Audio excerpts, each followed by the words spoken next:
இன்னைக்கு நம்ம ஒரு அனிமே சீரிஸ் தான் பார்க்க போறோம். இந்த சீரிஸோட பேரு ஃபுட் வார்ஸ். எஸ், இது ஒரு சமையல் சார்ந்த ஒரு அனிமே தான். கதை என்னன்னு பார்த்தா, சின்ன வயசுல இருந்தே நம்ம ஹீரோ அவங்க அப்பா வந்து ஒரு கடை வச்சிருந்திருப்பாரு. அந்த கடையில என்னைக்காவது ஒரு நாளாவது அவங்க அப்பாவை தோக்கடிச்சு கஸ்டமர்ஸ் கிட்ட தன்னோட ஃபுட்டு தான் நல்லா இருக்கு அப்படின்னு சொல்ல வைக்கணும் அப்படின்னு முயற்சி பண்ணிட்டு இருக்கிற ஹீரோ அவங்க அப்பாவை தோக்கடிச்சுட்டா கடை வந்து நம்ம கைக்கு வந்துடும், அதுக்கப்புறம் நாம கடை நடத்தலாம் அப்படின்னு. பட் அவங்க அப்பா திடீர்னு, தம்பி நான் கடையை மூடுறேன், நீ ஸ்கூலுக்கு போப்பான்னு சொல்லி நம்ம ஹீரோவை ஒரு குக்கிங் ஸ்கூலுக்கு அனுப்பிச்சு விட்டுருவாங்க. ஆனா அது ஒரு நார்மலான குக்கிங் ஸ்கூல் கிடையாது, பயங்கரமான கல்லினரி ஜெயின்ஸ்ல உள்ள ஸ்கூலாமா. கல்லினரி அப்படின்னா லைக் இந்த சமையல் தான். அது ஒரு எலைட் இன்ஸ்டிடியூஷனா இருக்கும். வேற லெவல் குக்ஸ் எல்லாம் அங்க இருப்பாங்க. அங்க போயிட்டு ஒரு தெருக்கடையில இருந்து வந்த நம்ம ஹீரோ எப்படி சமாளிக்க போறான் அப்படிங்கறது தான் இந்த ஒரு கதை. கிட்டத்தட்ட ஒரு 80-85 எபிசோட் இருக்குது. சோ நீங்க மனசு வச்சீங்கன்னா இதை கம்ப்ளீட் பண்ணிடலாம், இல்லனா ஒரு ஃபர்ஸ்ட் சீசன்லயே முடிச்சுக்கலாம். சோ மனசு வைக்கிறீங்க அப்படின்னா வேற எதுவும் கிடையாது, லைக் பண்ணுங்க, கூடவே கமெண்ட் பண்ணிருங்க, அதுவே போதுமானதுதான். எல்லா எபிசோடுக்கும் பண்ணிருங்க, சரியா? எனிவேஸ், இந்த இன்ட்ரோடக்ஷன் போதும். இப்போ வாங்க நம்ம வீடியோக்கு போகணும். இது என்ன இப்படி கேவலமா இருக்குன்னு கடைக்கு பின்னாடி வந்து நம்ம ஹீரோ இந்த ஆக்டோபஸ் மாதிரியே ஸ்குவிட் அப்படின்னு ஒரு மீன் இருக்கும்ல, சோ அத ஏதோ பீனட் பட்டரோட சேர்ந்து ஏதோ வேவிச்சிருப்பான் போல. கண்டிப்பா அதை சாப்பிட்றோம், சோழி முடிய போகுது அப்படின்னு அவனே அவன் சாப்பாடு கேவலமா இருக்குதுன்னு நினைச்சு சிரிச்சுக்கிட்டு இருப்பானா. கரெக்டா அவங்க அப்பாவும் கூப்பிடும் போது, இன்னைக்கு நான் யாருன்னு காட்டுறேன்டான்னு துணி எடுத்து தலையில மடிச்சு கட்டினவன் வேகமா வந்து பயங்கர ஃபயரா நம்ம ஹீரோவும் அவங்க அப்பாவும் ஃப்ரைட் ரைஸ் செஞ்சு அங்க இருக்கிற ஒரு பொண்ணுக்கு கொடுக்க இருக்கிற எல்லாரும் ஆர்வமா வெயிட் பண்ணிக்கிட்டு இருப்பாங்க. அந்த பொண்ணு என்ன பதில் சொல்ல போறான்னு அவளும் சாப்பிட்டு பார்த்துட்டு நம்ம ஹீரோட அப்பா தான் நல்லா பண்ணிருக்காருன்னு சொல்ல, திருப்பி நம்ம ஹீரோக்கு சமகாண்டு, நீ இன்னும் நிறைய கத்துக்கணும்டான்னு அவங்க அப்பா சொல்லும் போது, என் தோல்வியை இன்னைக்கு வேணா நான் ஒத்துக்கிறேன்னு சொல்லுவானா. டே நீ என்னைக்கடா ஜெயிச்சிருக்கேன்னு அவங்க அப்பா கலாய்க்க, இவன் அங்க இருக்கிற பசங்க எல்லாருமே நம்ம ஹீரோட அப்பா செஞ்ச சாப்பாடை சாப்பிட்டு, ஆஹா நம்ம வீட்டு பக்கத்துல இப்படி ஒரு பெரிய சமையல் கலைஞர் இருக்கிறாரு, அவரோட இந்த வெறும் ஃப்ரைட் ரைஸ் கூட இவ்வளவு சூப்பரா இருக்கே அப்படின்னு என்ஜாய் பண்ணிக்கிட்டு இருக்கேன். அந்த ஜட்ஜா ஒரு பொண்ணுக்கு வந்திருந்தால, சோ நம்ம ஹீரோ கோச்சுக்கிட்டான் அப்படின்ட்டு அவன்கிட்ட போய், இல்ல உன் ஃப்ரைட் ரைஸும் நல்லா தான் இருந்துச்சு, நீ கோச்சுக்கணுங்கிற அவசியம் எல்லாம் இல்லன்னு ஹீரோவை சமாதானப்படுத்திக்கிட்டு இருக்கேன். ஓ என்னோட சமையல் நல்லா இருந்துச்சு அப்படின்னா நீ இதை சாப்பிட்டே ஆகணும்னு அவன் அந்த ஸ்குவிட்டோட டென்டக்கல அந்த பீனட்ல முக்கி எடுத்து இருப்பான்ல, அதை கொண்டாந்து வம்படி அவ வாயில திணிச்சுட, அதை வாயில வச்சாலே ஒரு மாதிரி இருக்கேன்னு அவன் அந்த பயந்து போயிருவாள. மத்த பசங்க எல்லாரும் சொதப்புன சோத்த கூட ஒருத்தனோட வாயில வம்படியா ஊத்தி விட்டு எவ்வளவு கெத்தா போஸ்ட் கொடுக்குறான் பாரு அப்படின்னு ஓரமா பேசிட்டு இருப்பானுங்க. இதை கவனிச்ச ஹீரோட அப்பா, ஏண்டாடே நான்லாம் கருவாட்டிலேயே ஜாம போட்டு கொடுத்தோம்டா, அதுதான் இருக்குல்லையே மோசம்னு சொல்ல, அதெல்லாம் கிடையாது என்னோட தான் மோசம், இல்ல என்னோட தான் மோசம்னு ரெண்டு பேரும் சண்டை போட்டு இருப்பானுங்களா. ரைட், யாரோடது மோசமான சாப்பாடுன்னு கூட சண்டை போட்டுக்கிறானுங்களே அப்படின்னு பாத்துக்கிட்டு இருக்கேன். அதுக்கப்புறம் நைட் டைம்ல அப்படியே கடை பயங்கர ஹவுஸ்ஃபுல்லா இருக்குமா. நம்ம ஹீரோவும் வேலை பார்த்துட்டு இருப்பான், எங்க அப்பாவும் சமைச்சுக்கிட்டு இருப்பாரு. எல்லாருமே சாப்பிட்டு முடிச்சுட்டு அங்க இருந்து போக வெளியில கார்ல யாரோ வெயிட் பண்ணிட்டு இருக்கிற மாதிரி தெரியுது. நம்ம ஹீரோவும் பாத்திரம் எல்லாம் கழுவிட்டு இருப்பானா, டே பாத்திரத்தை சீக்கிரம் கழுவிட்டு இங்க ஒரு வேலை இருக்குடான்னு அவங்க அப்பா சொல்லிட்டு இருக்கும் போது அது எதையுமே கவனிக்காம அவன் பாட்டுக்கு, இன்னைக்கு அந்த ஃப்ரைட் ரைஸ் இன்னும் ஒரு 3 ஃபிளிப் அதிகமா பண்ணிருந்தானா, இன்னும் கொஞ்ச நேரம் அதிகமா வேக வச்சிருந்தானா இது கண்டிப்பா சூப்பரா இருந்திருக்கும். அடுத்தது நான் மிடில் ஸ்கூல் போகும்போதே பயங்கரமா சமைக்க போறேன், எங்க அப்பாவை முதல்ல அந்த கடையில இருந்து துரத்தி விட்டுட்டு இந்த கடையை நான் தான் எடுத்து நடத்த போறேன் அப்படின்னு பயங்கர கனவு கண்டுட்டு இருப்பானா. அப்போ கடைக்குள்ள வெளியில கார்ல வெயிட் பண்ணிட்டு இருந்த அந்த ஒரு லேடி வருவாங்க.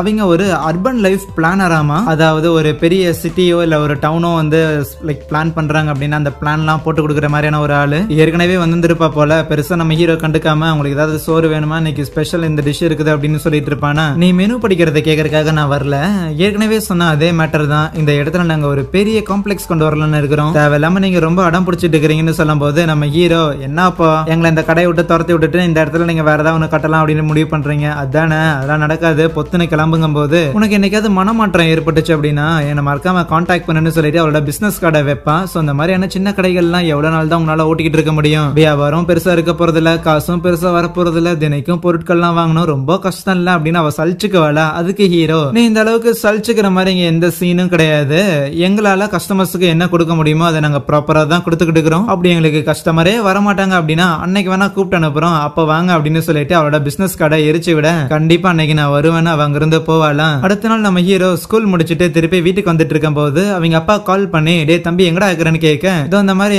காலையில சாப்பாடு எல்லாம் செய்யணும்ல, அதுக்கு பொருள் வாங்கிட்டு வரேன்னு சொல்லுவானா. அப்படின்னா ஓகே, இப்ப நான் ஒரு சின்ன வேலையா வெளியே போயிருக்கேன், நான் வர வரைக்கும் கடை நீக்கிறாத, நாளைக்கு காலைல வந்துருவேன்னு சொல்லுவாரா. ஓகேன்ட்டு போனை வைக்க போறதுக்கு முன்னாடி, ஆமா நீ மிடில் ஸ்கூல் சேர்ந்ததுக்கு அப்புறம் என்ன பண்ணலான்னு இருக்கிறேன்னு கேட்க, வேற என்ன உங்க கூட சேர்ந்து சமைக்கிறது தான் அப்படின்னா சரின்னு காலை கட் பண்ணிடுவாரா. ஹீரோக்கு புரியல என்னடா இது, கடையை மூடிட்டு போய் வேலை செய்யற அளவுக்குலாம் எங்க அப்பாவுக்கு பெரிய வேலை எதுவும் இருக்க போறது இல்லையே, கொஞ்சம் சந்தேகமா இருக்கே. சரி என்னன்னு காத்திருந்து பாப்போன்னு சொல்லிட்டு கடைக்குள்ள போவேன்னா போனா அவன் ஸ்டோர் பண்ணி வச்சிருந்த மீட்டா இருக்கட்டும் அந்த பொருட்களா இருக்கட்டும் எல்லாமே தரையில சிந்திருக்கும். எவனாவது உள்ள வந்து திருடிட்டானா அப்படின்னு பார்த்தா திருடுறவன் எதுக்கு எல்லாத்தையும் கீழே சிந்திட்டு போகணும் அப்படின்ட்டு பதறி அடிச்சு வெளியே வந்தான். அவன் கடையோட நேம் போர்டு இருக்கும்ல அது முத கொண்டு அடிச்சு விட்டு இருந்திருப்பாங்க. பின்னாடி அந்த பிளானரும் வந்திருப்பான்.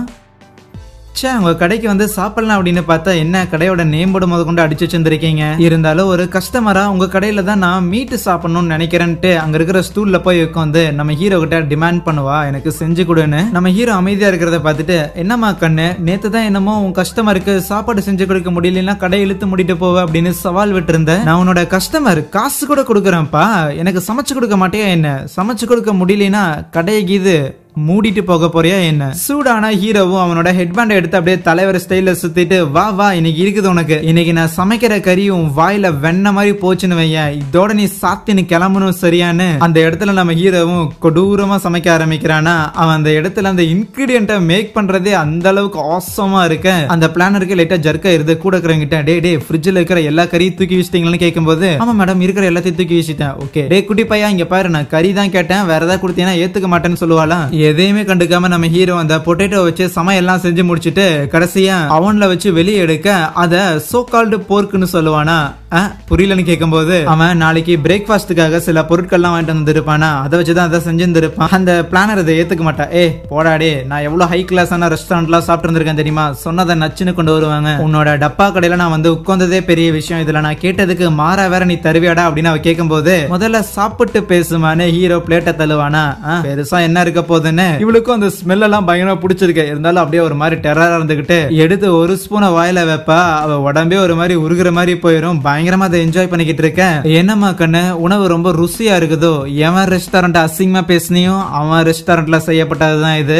எப்படி செஞ்சேன் தெரியுமா, இந்த உருளைக்கிழங்கு எல்லாத்தையும் பதமா சூடு பண்ணிக்கணும், கொழுப்பு எல்லாத்தையும் உறிஞ்சுக்கிற மாதிரி கொஞ்சம் ஃபைபர்ஸ் அதிகமா இருக்கிற மாதிரியான மஷ்ரூம்ஸ் உள்ள ஆட் பண்ணிட்டு கூடவே சிறிய வெங்காயங்கள் அதுக்கப்புறம் அது எல்லாத்தையும் மிக்ஸ் பண்ணி கடைசியா போர்க் இருக்குதுல்ல அதை மொத்தமா அது மேல சுத்தி கடைசியா அதை கொண்டு போய் அவன்ல வச்சு அது ஹீட் ஆக போர்க்ல இருக்கிற ஃபேட் எல்லாமே அங்க இருக்கிற பொட்டேட்டோஸ்லயும் சரி அந்த மஷ்ரூம்ஸ்லயும் சரி மிக்ஸ் ஆக ஆரம்பிக்கும். இறுதியா வெளியே எடுக்கும் போது மேற்பரப்பு அந்த சூடானங்காட்டி பயங்கர ஹார்டாவும் உள்ள இருக்கிற பொட்டேட்டோஸ் எல்லாமே பயங்கர சாஃப்டாவும் ஜூசியாவும் அதுக்குன்னு தனித்துவமா ஒரு டெக்ஸ்டர் கூட கிரியேட் ஆகும். ரொம்ப நாளுக்கு முன்னாடி நான் ஒரு கஸ்டமருக்கு பொட்டேட்டோ சாலட் செஞ்சு கொடுத்தேன். ஆனா நான் ப்ராப்பரா அந்த ஃபுட்டை அரேஞ்ச் பண்ணி கொடுக்காத காரணத்துக்காக நான் அந்த சாலட் கூடயே வச்சிருந்த மீட் எல்லாமே கறி எல்லாமே அந்த பொட்டேட்டோ கூட அந்த மீட்டோட ஜூஸ் எல்லாமே மிக்ஸ் ஆக ஆரம்பிச்சது.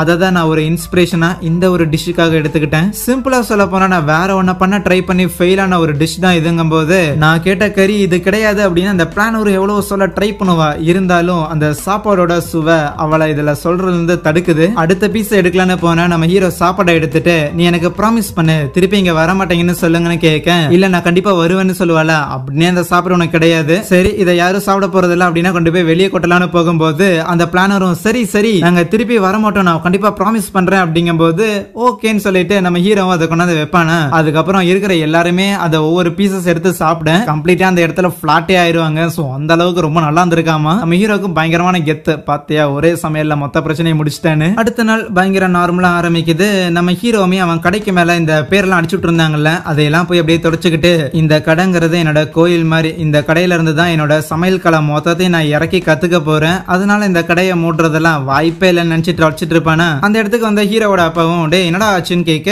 ஒன்னும் இல்ல சில கஸ்டமர்ஸ் வந்து வம்பு பண்ணாங்க அப்படின்ட்டு மறுபடியும் தொடச்சிட்டே இருப்பானா. அவங்க எப்ப குறுகுறுன்னு பாத்துட்டு இருந்துட்டு டே மகனே எனக்கு தெரிஞ்சு இன்னும் ஒரு 2-3 வருஷத்துக்கு கடை இழுத்து முன்னுங்கும் போது அவனுக்கு ஷாக்கு. நம்ம ஹீரோட பழைய ஃப்ரெண்டு ஏதோ ஒரு வேலைக்காக அவரை கூப்பிட்டு இருந்திருக்காரு போல. சோ அவன் கூட போய் நான் வேலை பார்க்க போறேன், கண்டிப்பா இந்த வேலை பயங்கர கஷ்டமா இருக்க போது, அதனால இந்த கடையை கவனிக்கிற அளவுக்கு எனக்கு நேரம் கிடையாது, ஆகையால் நான் க்ளோஸ் பண்ண போறேன் அப்படின்னு சொல்லியிருந்திருப்பாரா. இல்ல என்னால இந்த இடத்தை விட்டு போக முடியாதுன்னு அவன் சொன்னாலுமே அவங்க அப்பா உன்னை யாரும் நிரந்தரமாலாம் போக சொல்லியே போயிட்டு சில விஷயங்கள் கத்துட்டு அதுக்கப்புறம் வேணா திருப்பி வந்து கடையை ஓபன் பண்ணணும்னு சொல்லியிருந்திருப்பாரு. எப்படியும் 3 வருஷம் கடை மூட தான் போகுது, அதனால போய் ஒரு அகாடமில படி அப்படின்னு சொல்லியிருந்திருப்பாரு. இப்ப நம்ம ஹீரோ பேக் தூக்கிட்டு ஏண்டா சமைக்கிறதுக்குலாம் அவனா ஸ்கூலுக்கு போவானா, அதுவும் ரொம்ப முக்கியமா காசு கட்டி வர அந்த ஸ்கூல்ல நான் படிக்கணுமாமா, கிளாஸ்ல மட்டும் எவனாவது நரம்பு தளர்ச்சியோட கெல்ட்டுக்கெல்லாம் வந்துட்டு எனக்கு சொல்லி தரட்டும் இருக்குதுடி அப்படின்னு சமகான்ல இருப்பானா. அப்ப அந்த இடத்துல சில பசங்க என் வாழ்க்கையே முடிஞ்சிச்சு அப்படின்னு பயங்கரமா அழுது புலம்பிக்கிட்டு இருக்கேன். அந்த பசங்களோட அப்பா எவனோ ஒருத்தன்ட்ட வந்து அப்படியே காலில் வந்து கதறிட்டு இருப்பான், நான் 10 லட்சமோ 20 லட்சமோ கட்டுறேன், ப்ளீஸ் என் பசங்களை இந்த ஸ்கூல் விட்டு துரத்திடாதீங்கன்னு. ஒன்னும் புரியாத நம்ம ஹீரோ அப்படியே மலை மேல இருக்கிற அந்த ஸ்கூலை பாக்குறான். அப்போ போன்ல அவங்க அப்பா சொல்லுவாரு, நீ போக போறது இந்த கண்ட்ரில இருக்கிற one of the top cooking school, ஆனா அங்க பாஸ் ஆகி வெளியே வருது அப்படிங்கறதே 10% கீழே அப்படிங்கும் போது அங்கே இந்த ஒரு எபிசோடை முடிக்கிறாங்க. எனிவேஸ் எபிசோடோட ஸ்டார்டிங்ல சொன்ன மாதிரி தான், ப்ளீஸ் லைக் பண்ணிட்டு அப்படியே கொஞ்சம் கமெண்ட் பண்ணிட்டு போங்க, சோ தட் நிறைய பேருக்கு ரெக்கமெண்ட் ஆகிறதுக்கு ஹெல்ப் பண்ணும். எல்லா வீடியோலயும் சொல்லக்கூடாதுன்னு தான் நினைக்கிறேன், பட் சொல்ல வச்சிடாதீங்க மக்களே. So yeah, thank you.